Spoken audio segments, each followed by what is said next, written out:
do Senhor Jesus, Pai do Senhor Jesus, boa noite. Irmãos, chega mais para cá, por favor, meu filho.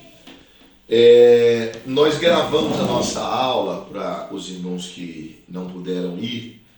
Ficou um pouco extenso e mesmo a irmã Catiane, que fez aí com muito amor, né, a obra de Deus, a divisão e passou para o pendrive, mesmo assim não está indo. Né? Ficou dividido em 20 minutos, mas não está indo.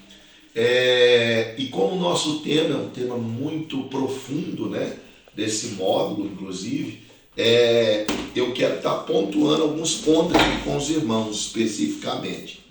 Nosso módulo, nosso livro é a Martiologia e Soteriologia, certo? Eu quero fazer algumas pontuações aqui, até para incentivar os irmãos a continuar lendo, estudando o tema, para que no nosso próximo encontro a gente possa adentrar um pouco mais, que esse livro é bem extenso, né? O livro desse módulo, são quase 170 páginas, trabalhando as doutrinas da amartiologia, que é a doutrina do pecado, e a soteriologia, que é a doutrina da salvação. E na página 50 fala sobre a universalidade do pecado. Outra dica para os irmãos também: resolva essas atividades no final de cada capítulo. Né? Às vezes a gente não pontua isso na aula, mas é importante para fixar o conteúdo. Né? A universalidade do pecado. Né? Tem uma questão aqui que nós ficamos definidos na primeira aula, e nós vimos isso aí bem. Depois eu penso que os irmãos da técnica aí vai ajudar a gente também a conseguir colocar esse vídeo para os irmãos assistirem de fato, né? Eu vou ver com antes, depois, e enfim. Até no momento não consegui. Mas nós vimos aí que nós seguimos a teologia arminiana, né? Tem a calvinista e tem a arminiana. Ambas, né, trabalham dentro da perspectiva bíblica, com interpretações diversas, mas dentro da ideia de que o pecado é um mal e um mal universal. Né?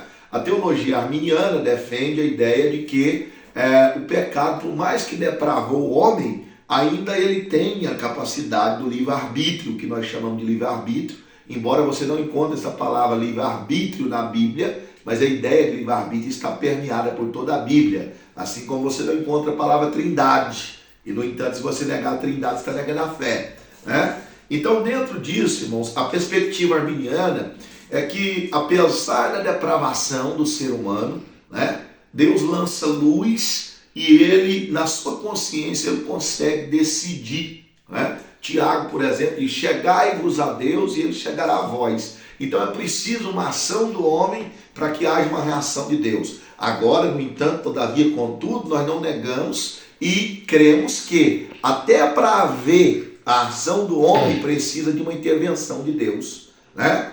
É no Senhor que está tanto o querer quanto o efetuar. Né? Então nós sabemos, nós vimos isso aí na última aula, por nós, a gente nunca iria a Cristo.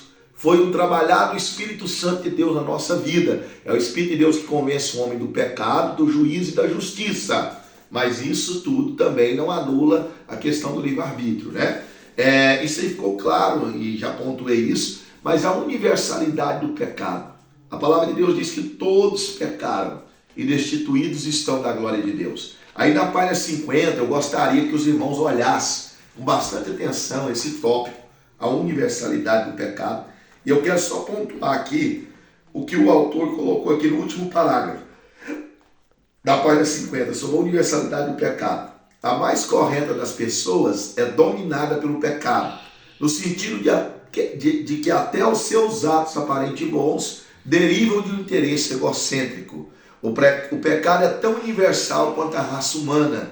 Segundo essa posição, é que os homens estão em uma condição de pecadores, indicando que a humanidade está em uma condição natural de pecaminosidade. Né? Então, assim, irmãos, em mim, como diz Paulo, na minha carne não habita bem algum. Né? A nossa natureza é caída. Tem um teólogo antigo que ele dizia que há pecado até na nossa santidade. Há arrogância e soberba e orgulho até na nossa humildade. Em cada recanto do coração humano se fuçar a lama da antiga serpente. Né? Então o pecado é algo terrível. Mas isso entristece o povo. Sim, entristece a gente. E isso é sinal do Espírito Santo de Deus na sua vida. Tristeza pelo pecado, né? O querer se aperfeiçoar, o querer buscar a presença de Deus. Então eu vou encerrar para não ficar longo, senão depois não dá nem para postar também.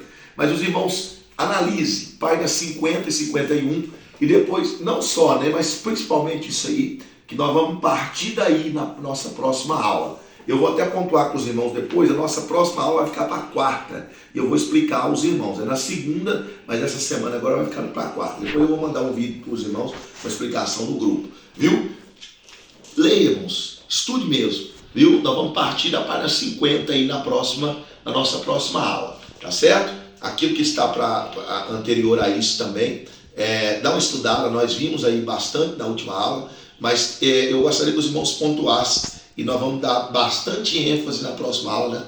A partir da página 50, a universalidade do pecado. E aí vamos trabalhar bastante coisa e vamos nos deter posteriormente, em aulas posteriores, sobre a soteriologia, a doutrina da salvação. Amém? Que Deus em Cristo nos abençoe. Pai do Senhor Jesus, tenham todos uma boa noite. Deus abençoe a todos os irmãos, em nome de Jesus Cristo, Filho de Deus.